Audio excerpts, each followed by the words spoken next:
Haya, twende au lile swali pale la 5.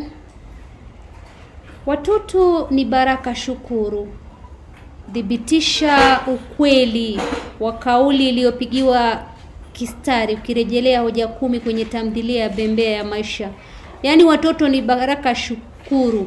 Unaambiwa kuwa uonyeshe vile watoto wamesaidia kwenye jamii, si ndio? Watoto ambao unawapata hapa kwenye jamii ni kina nani? Neema, Azna, Buju, Lemi, Salome. Haya, tuanze kusoma hizo hoja. Neema anawasaidia Yona na Sara kwa kuwalipia wanaume wake karo. Neema anampeleka Sara kwa wataalamu ambao wanamsaidia kudhibiti ugonjwa wake. Neema anawaajiria wazazi wake wafanyakazi. Sara anamkumbusha Yona kugharamia matibabu ya wazazi. Neema anagharamia matibabu ya Sara. Kuwatembelea wazazi hospitalini. Neema na Asna wanamtembelea Sara.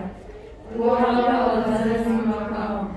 Asna anampa mamake makao anapoenda mjini kutibiwa. Kuwapa usafiri. Neema ndiye anayempeleka Sara hospitalini na kumrejesha nyumbani. Kuwatumia pesa za kujistarehesha. Neema anatumia Yona pesa za kujiburudisha. Chanzo cha kujivunia kwa wazazi. Yona anajivunia kuwa na binti waliosoma. Kuwajengea nyumba. Neema anawajengea wazazi nyumba. Lakini kumbuka kuwa kuwajengea peke yake aliwajengea pamoja na nani? Na Buju. Neema na Buju waliwajengea wazazi wa Neema nini? Nyumba. Pia pale kwa Yona kutumiwa pesa, alitumia kujiburudisha, lakini alikuwa ametumiwa pesa afanye nini? Anunue dawa vizuri.